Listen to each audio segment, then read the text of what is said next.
The air in your office is filtered, recycled. The hum of fluorescent lights above you is constant, a sterile drone that never changes. Your fingers move across a keyboard, clicking, typing, the same motion every hour, every day. The paycheck arrives. It covers rent. It covers food. Barely. You are safe. You are comfortable. You are trapped. Now close your eyes. Imagine the smell of smoke. Not clean smoke, thick, oily smoke that clings to your skin, your hair, your lungs. Imagine the weight of a leather apron heavy with soot and sweat. Imagine your hands scarred, calloused, blackened by fire. Imagine earning in 1 month what a modern office worker earns in a year. Imagine the danger. Imagine the respect. Imagine the coin. This is not fantasy. This is history. The Middle Ages were brutal. We know this. Disease, war, famine, cruelty. These are the shadows we associate with the medieval world.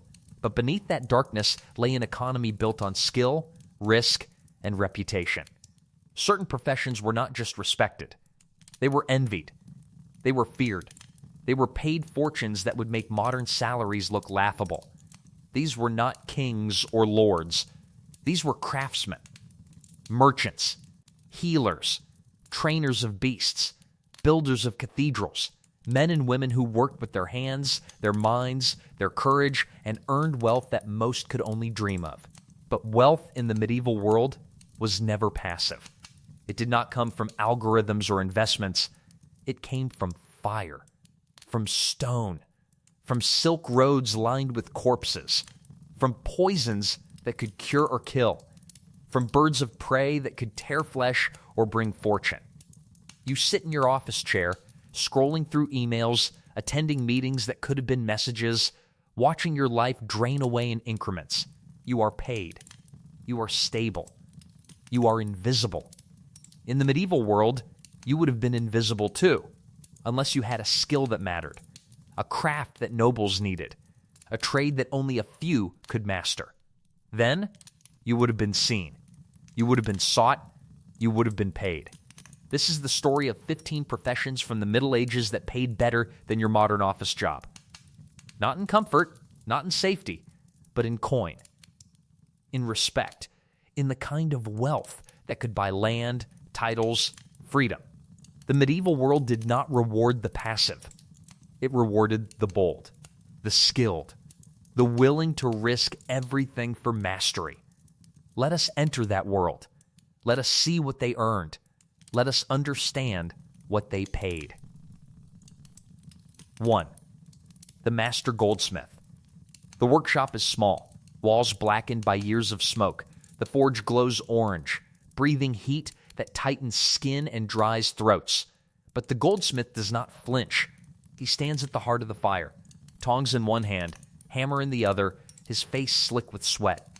His hands can transform raw gold into beauty, into power, into symbols that kings wear on their crowns. The work is painfully slow. He heats the gold until it glows, until it bends. He strikes it carefully, shaping it with precision that borders on obsession.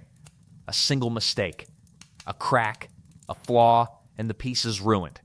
Hours lost, materials wasted, reputation damaged. The pay is extraordinary. A master goldsmith in the late medieval period could earn between 50 and 100 pounds per year, an income rivaling minor nobility. In modern terms, that is well over $100,000 annually. Commissions for royal crowns, ceremonial chalices, intricate jewelry for wealthy patrons, these could pay enough to buy land, to build a stone house, to retire comfortably. But the wealth comes with shadows. Gold attracts envy. It attracts thieves. The goldsmith sleeps poorly. His workshop is locked with iron bars. He has heard the stories. Master craftsmen accused of theft, of skimming gold from commissions. Some were hanged. Others had their hands cut off. He lifts a ring from the fire. Delicate, intricate, the band carved with vines and leaves so fine they seem to move in the light. It is for a duchess. She will pay him more than a peasant family earns in 5 years. Outside, a clerk scratches numbers into a ledger. He earns £5 a year. He will never own land. The goldsmith's hands are burned, his body exhausted, but he is free. He is powerful. He is paid. 2. The Royal Falconer. Dawn has not yet broken. The sky is bruised purple, fading to ash. Mist clings to the ground, rolling through the forest in soft waves. The falconer walks in silence, his boots crunching on frost-stiffened grass. On his gloved left hand, hooded and still, sits a gerfalcon. Her feathers are white, pure as winter. She is worth more than most men will earn in a lifetime. His name is Align. He has served the Duke for 12 years. He began as a boy, feeding the birds, cleaning their mews, learning their moods. Now he is Master Falconer, responsible for 23 birds of prey. Each one belongs to the Duke, but they trust only Align. The pay is exceptional. A royal falconer could earn 30 to 60 pounds per year, plus lodging, fine clothing, and gifts from nobles. In modern terms, this exceeds $75,000 annually, far more than most office workers. Some falconers were granted small estates. Some were knighted. Align stops in a clearing. He removes the falcon's hood. Her eyes open, dark, sharp, unblinking. He raises his arm. He whistles low and sharp. She explodes into flight. Her wings beat the air like thunder. She rises fast, circling, scanning the ground below. A rabbit breaks from the underbrush. The falcon folds her wings and drops like a stone. The impact is audible. Elaine runs forward. She is mantling over the kill, wings spread wide, fierce. He approaches slowly, offering her raw meat from his pouch. She releases the rabbit and steps onto his glove. Every flight is a risk. If she is lost, if she is injured, he will answer for it. But when the Duke rides out with his falcons, Align is there beside him. Not as a servant, as a master of his craft. Consulted. Respected. Paid. 3. The Apothecary. The shop smells of rosemary, cloves, and something darker, something bitter and metallic. The air is thick with it. Shelves line the walls, filled with clay jars, glass vials, bundles of dried herbs hanging like small corpses. The light is dim, filtering through oiled parchment stretched across the window. The apothecary is a woman. Her name is Marjorie. She is 43 years old, ancient by medieval standards, but her hands are steady, her mind sharp. She learned the trade from her father, who learned it from his mother. The knowledge has been passed down through blood. A man enters, well-dressed, velvet tunic, gold ring. He does not give his name. She does not ask. "I need something," he says quietly. "For pain? For sleep? For love? For silence," he says. She pauses. Silence is expensive. He places a purse on the table, heavy. She can hear the coins shift inside. She knows what he wants. Arsenic, carefully measured, mixed into powder that dissolves in wine. Tasteless, odorless, deadly. It mimics illness, fever, vomiting, weakness, death within days. No one will suspect murder. She prepares it in silence, measures the white powder, folds it into parchment, seals it with wax. 1 pinch, she says. No more. He takes it. He leaves the purse. 15 shillings. Enough to live comfortably for a month. Apothecaries in the medieval period could earn between 20 and 50 pounds per year. The wealthiest, those who served royalty, who knew the secrets of poison and cure, earned far more. They were consulted in private, paid in gold, never named. But the danger is constant. The church watches. Accusations of witchcraft are common. Evidence is not required. A woman who works with herbs, who lives alone, who knows belladonna and hemlock, she is already suspect. The line between poison and cure is thin as parchment. 4. The Master Mason. The stone is cold. Even in summer, when the sun beats down, the stone remains cold. It drinks warmth. It drinks blood. It drinks lives. And still it rises block by block, year by year, impossible and eternal. The Master Mason stands on scaffolding 50 feet above the ground. Below him, men haul limestone blocks, their backs bent, their faces streaked with dust. Above him, the arch he designed curves upward, held by wooden supports waiting for the keystone. One miscalculation, 1 degree off, and the entire structure will collapse. Men will die. The cathedral will fail. His name will be cursed. His name is William. He has built bridges, fortresses, manor houses. But this cathedral will be his legacy. He has been working on it for 11 years. It will not be finished in his lifetime. But when it is done, when the towers rise 200 feet into the sky, his name will be carved into the foundation stone. The pay is extraordinary. A master mason could earn between 40 and 80 pounds per year, plus expenses, lodging, and bonuses. Some earned over 100 pounds annually. More than many knights, more than wealthy merchants. In modern terms, this is well over $120,000 per year. But the cost is brutal. William has lost 3 apprentices. One fell from scaffolding, his neck snapping. Another was crushed when a pulley failed. The third died slowly, coughing blood, his lungs destroyed by stone dust. At night, William unrolls parchment covered in drawings, arches, buttresses, vaults, calculations. He has studied the great cathedrals of France, the mathematics of weight and balance, the geometry that allows stone to float in air. The stone is cold. The scaffolding creaks. The cathedral rises inch by inch into the sky. The coin is earned in blood and dust and faith. 5. The spice merchant. The road east is long, longer than most men can imagine. It stretches through mountains that scrape the sky, deserts that swallow caravans whole, forests where bandits wait in silence. It takes 2 years to travel from Venice to Constantinople, and another year to reach the spice lands of India and Persia. The merchant's name is Marco. Not that Marco, another Marco, one of hundreds who risked everything on the Silk Road. He has made the journey 3 times. Now he leads his own caravan. 30 mules, 20 armed men, a fortune in silver coins sewn into hidden pockets in his cloak.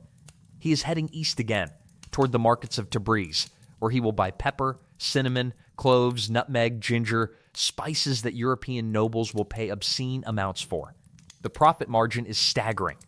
A pound of pepper purchased in India for a few copper coins can sell in Venice for 50 times that amount. Saffron is worth more than its weight in gold. A single successful journey can earn a merchant 500 pounds or more. In modern terms, a successful spice merchant could earn the equivalent of $500,000 or more from a single expedition. But the risks are apocalyptic. Marco has seen men die in every possible way. Fever in the desert, bandits in mountain passes, throats cut for a sack of cloves, storms at sea, ships sinking with their cargo, betrayal, partners who steal and vanish. 3 weeks later, they reach Tabriz. The market is chaos. Merchants shouting in a dozen languages, the smell of spices so strong it makes the eyes water. Marco negotiates carefully. He inspects every sack, tests pepper on his tongue, examines saffron threads under sunlight. When he finally returns to Venice, when he counts the gold coins in his strongbox, he realizes he has earned more in 2 years than most men earn in a lifetime. 6. The master armorer. The workshop reeks of coal smoke and hot metal. The armorer's hammer rings against steel, each strike precise, deliberate. He is shaping a breastplate for a knight, one piece in a suit of armor that will take 6 months to complete and cost more than a farm. His name is forgotten, but his work survives in museums. Full-plate armor, articulated joints, surfaces polished to mirror shine. Each piece custom fitted to the client's body, designed to deflect blows, distribute weight, save lives. A master armorer could earn 60 to 100 pounds per year, among the highest paid craftsmen in medieval Europe. In modern terms, over $130,000 annually. Commissions from kings and dukes could pay double. Some armorers were granted workshops within castle walls, given titles, honored as artists. But the work is brutal. The heat from the forge is unbearable. His hands are scarred from hot metal, from sharp edges, from decades of labor. His hearing is damaged from the constant hammering. His lungs are black from smoke. A suit of armor requires thousands of individual pieces, plates, rivets, straps, buckles. Each must fit perfectly. A gap means vulnerability. A weak joint means death for the knight wearing it. He lifts the breastplate from the anvil.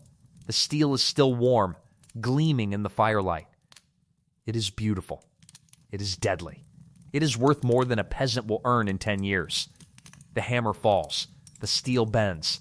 The coin is earned in fire and precision. 7. The master illuminator. The room is silent except for the scratch of quill on parchment. The illuminator sits hunched over his work, a magnifying glass held close to his eye. He is painting a single letter, a capital I, transforming it into a work of art. Gold leaf, lapis lazuli blue, vermilion red. Intricate vines and flowers curl around the letter, so fine they seem alive. This is a psalter for a bishop. 50 pages of text, each one decorated with borders, initials, miniature paintings. It will take 2 years to complete. The bishop will pay £80 for it. Master illuminators were among the wealthiest artisans in medieval society. They could earn £40 to £70 per year, with major commissions adding substantially more. In modern terms, this exceeds $90,000 annually. The most famous illuminators were sought across Europe, their names recorded in contracts, their work preserved in cathedral libraries. But the work destroys them. Hours bent over parchment in dim candlelight ruin their vision. The pigments they use, lead white, arsenic green, mercury red, poison them slowly. Their hands cramp. Their backs curve. Many are blind by 50. He dips his brush in gold paint mixed with egg yolk and gum arabic. The gold catches the light, shimmering. This single letter will take 3 days to complete. The bishop will glance at it once, perhaps, before placing the book on a shelf. But the illuminator knows his work will outlast kingdoms. The parchment will survive 1,000 years. The gold will never fade. 8. The royal physician. The physician enters the king's chamber. The air is thick with incense meant to ward off bad humors. The king lies in bed, pale, sweating, his breath shallow. His advisors watch from the shadows, their faces tense. If the king dies, they will blame the physician. His name is Johannes. He studied at Salerno, the greatest medical school in Europe. He learned anatomy, herbalism, surgery, astrology. He can set bones, stitch wounds, diagnose fevers, prepare remedies from plants and minerals. He serves the king, and the king pays him handsomely. A royal physician could earn £100 to £200 per year, plus estates, titles, and gifts. In modern terms, this exceeds $200,000 annually. Some royal physicians were granted land, knighted, given positions of political power. They dined with nobles. They advised on matters beyond medicine. But the pressure is suffocating. Every diagnosis could be wrong. Every treatment could fail. If the king dies under his care, Johannes could be accused of incompetence, or worse, murder. Royal physicians have been executed for failing to save their patients. He examines the king, checks his pulse, his tongue, his urine. He prepares a tincture, willow bark for pain, chamomile for fever, a drop of opium for sleep. He administers it carefully, praying it works. 3 days later, the king recovers. Johannes is rewarded with a purse of gold and a small estate. He is celebrated, but he knows the next illness could end him. The line between healer and scapegoat is thin. 9. The master swordsmith. The blade glows red in the forge. The swordsmith lifts it with tongs, sets it on the anvil, and strikes. Each blow shapes the steel, compressing the metal, aligning the grain, creating a weapon that will hold an edge through 100 battles. This is not a common sword. This is a blade for a knight, forged from high-carbon steel, folded and hammered dozens of times. The process takes weeks. The result is a weapon worth more than a war horse. Master swordsmiths could earn £50 to £90 per year, with commissions from nobles adding significantly more. In modern terms, this exceeds $100,000 annually. The finest swordsmiths, those who forged legendary blades, whose names were inscribed on hilts, earned fortunes and were protected by guilds and patrons. But the craft is unforgiving. A flaw in the steel, a crack, an air pocket, and the blade will shatter in combat. The swordsmith's reputation will be ruined. Worse, the knight who trusted him will die. He plunges the blade into oil. It hisses, steam rising. He pulls it out, examines it in the firelight. The steel is dark, tempered, hard as stone, yet flexible enough to bend without breaking. He grinds the edge, tests it on a bundle of rope. It cuts clean through. He wraps the blade in oiled cloth. The knight will collect it tomorrow. He will pay 30 pounds, more than most men earn in 6 years. The forge breathes. The steel remembers. The coin is earned in fire. 10. The master vintner. The vineyard stretches across the hillside, rows of vines heavy with grapes, ripening in the late summer sun. The vintner walks among them, inspecting clusters, checking for rot, for insects, for signs of disease. This harvest will determine his income for the year. His name is Tien. He owns 20 acres of vines in Burgundy, inherited from his father. But ownership alone means nothing. The skill lies in knowing when to harvest, how to ferment, how to age the wine in oak barrels until it becomes something nobles will pay fortunes for. A master vintner producing high-quality wine could earn 60 to 120 pounds per year from sales to nobility, monasteries, and wealthy merchants. In modern terms, this exceeds $140,000 annually. The finest vintners supplied royal courts, their wines served at feasts, their names known across Europe. But the work is precarious. A single frost can destroy the entire harvest. Too much rain and the grapes rot. Too little and they shrivel. Disease can spread through the vineyard in days, and even a perfect harvest means nothing if the fermentation fails, if the barrels leak, if the wine turns to vinegar. Tien tastes a grape. The sweetness is perfect. He calls to his workers. Tomorrow they harvest. 6 months later, he opens a barrel. The wine is deep red, complex, rich. He bottles it carefully. A bishop's steward arrives, tastes, and buys the entire vintage. 60 pounds. Tien's year is secure. The vines grow. The wine ages. The coin is earned. 11. The master chandler. The workshop smells of beeswax and tallow. The chandler stands over a row of wicks, dipping them repeatedly into molten wax, building up layers, creating candles that will burn clean and bright for hours. This batch is for the cathedral. 100 beeswax candles, pure white, each one perfect. His name is Thomas. He learned the trade from his father. Tallow candles for the poor, beeswax for the wealthy, specialty candles for churches and palaces. Beeswax is expensive, imported from monasteries, purified, scented with herbs. A single beeswax candle can cost as much as a day's wages for a laborer. A master chandler supplying churches and nobility could earn 30 to 60 pounds per year. In modern terms, this exceeds $70,000 annually. The wealthiest chandlers held contracts with cathedrals, royal households, and guilds, guaranteeing steady income and social standing. But the work is exhausting. The heat from the melting wax is oppressive. Burns are constant. The smell clings to clothes, to skin, to hair, and competition is fierce. Other chandlers undercut prices, steal contracts, spread rumors about quality. Thomas inspects a finished candle. The surface is smooth, the wick centered, the color pure. He wraps it carefully in linen. Tomorrow he delivers the order to the cathedral. The bishop's steward will inspect every candle. One flaw in the contract is lost. But if they are perfect, and they always are, Thomas will be paid 20 pounds. Enough to expand his workshop. Enough to hire another apprentice. The wax cools. The candles stand. The coin is earned. 12. The master perfumer. The shop is small, tucked into a narrow alley in Venice. Inside, the air is overwhelming. Rose, jasmine, sandalwood, musk, ambergris, all mingling into a scent so rich it makes the head spin.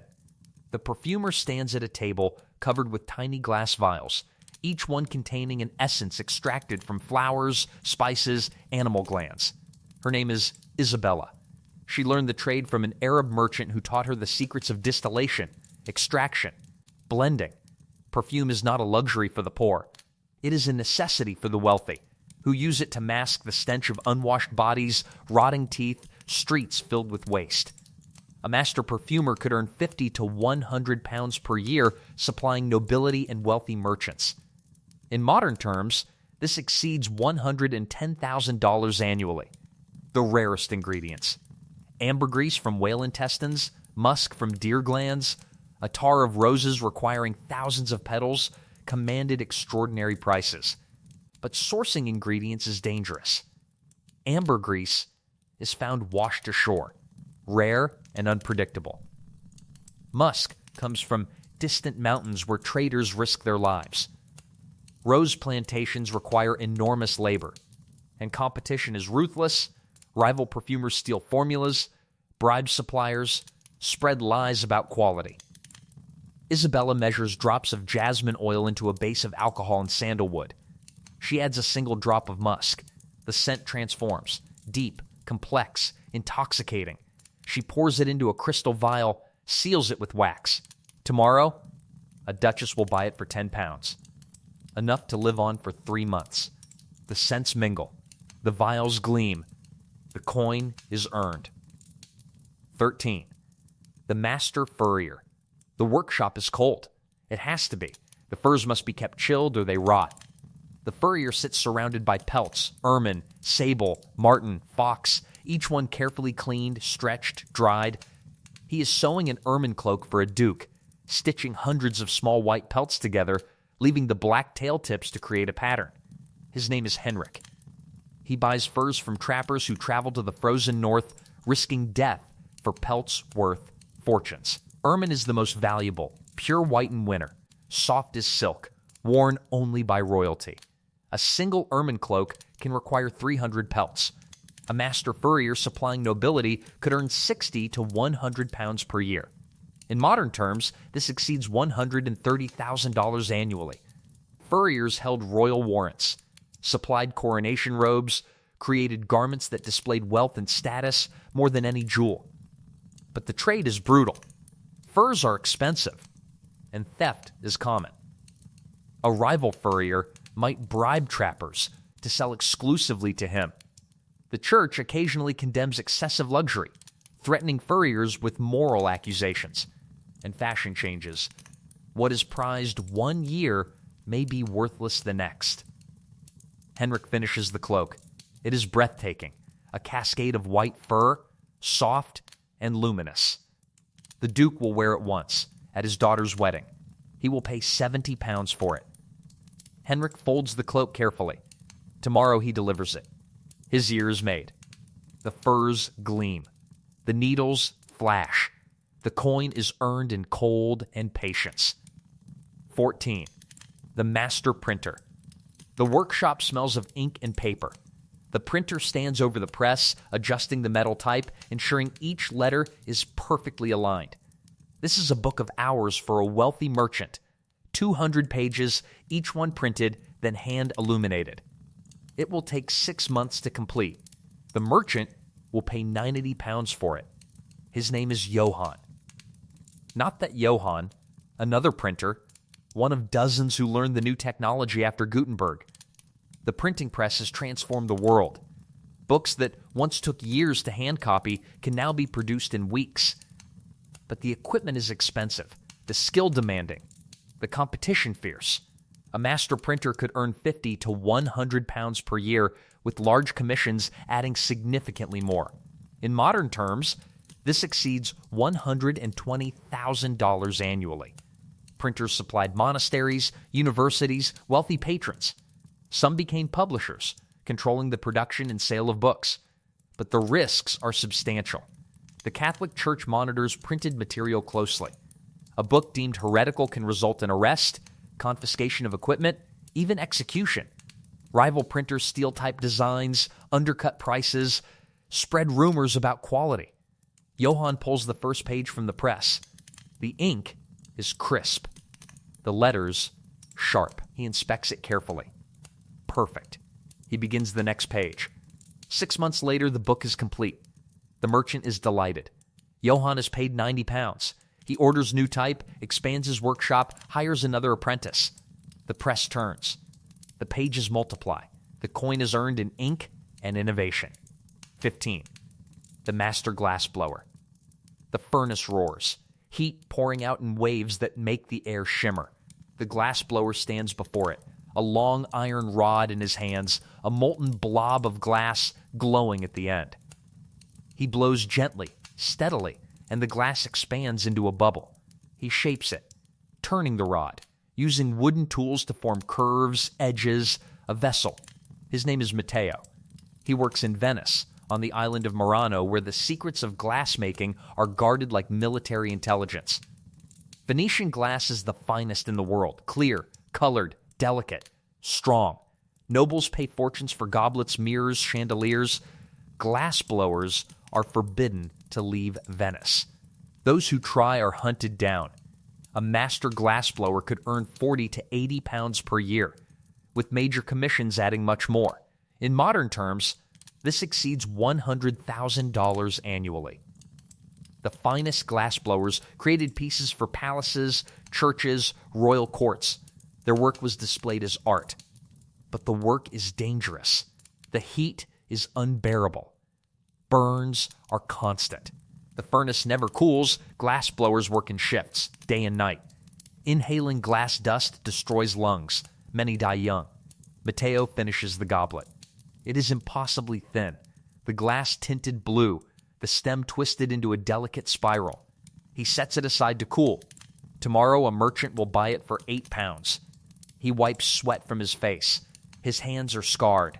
His lungs ache. But when he counts his coin, he knows he is among the wealthiest craftsmen in Europe. The furnace roars. The glass glows. The coin is earned. The forge has cooled. The falcon sleeps. The apothecary locks her door. The cathedral rises, unfinished, into the twilight. The spice merchant counts his coin. The armorer sets down his hammer. The illuminator's gold leaf catches the last light. The physician closes his leather bag. The swordsmith sheathes his blade. The vintner seals his barrels. The chandler wraps his candles. The perfumer stoppers her vials. The furrier folds his pelts. The printer pulls his final page. The glassblower watches his creation cool. And you sit in your office chair reading this. Your coffee cold. Your screen glowing. Your paycheck deposited automatically into an account you rarely check. You are safe. You are comfortable. You will not fall from scaffolding. You will not be accused of witchcraft. You will not die of fever in a desert. Your hands are soft. Your lungs are clear. Your life is predictable. But you are not wealthy. Not by medieval standards. The 15 professions described here were not easy. They were dangerous, exhausting, often short. But they paid. They paid more than modern office jobs, adjusted for purchasing power and standard of living. A master goldsmith, a royal falconer, an apothecary, a master mason, a spice merchant, an armorer, an illuminator, a royal physician, a swordsmith, a vintner, a chandler, a perfumer, a furrier, a printer, a glassblower. These were people who could buy land, who could retire comfortably, who could lift their families out of poverty. They earned wealth that mattered. But they paid for it in ways we no longer understand. They paid with their bodies, scarred hands, ruined lungs, broken bones. They paid with their reputations. One accusation, one mistake, and they could lose everything. They paid with their lives, falling, burning, poisoned, murdered, lost on distant roads. Medieval wealth was never passive. It was active, violent, earned through skill and risk and the willingness to endure what most could not. We live in a world where wealth is abstracted, numbers on a screen, investments, dividends, algorithms. We are paid for our time, not our mastery. We are replaceable. Comfortable, but replaceable. In the medieval world, mastery mattered. If you could shape gold, train a falcon, cure the sick, carve stone, navigate the Silk Road, forge armor, illuminate manuscripts, heal kings, craft swords, produce wine, make candles, blend perfumes, prepare furs, print books or blow glass, you were irreplaceable. You were valued. You were paid accordingly. You will not leave your office. You will not learn to forge gold or fly falcons.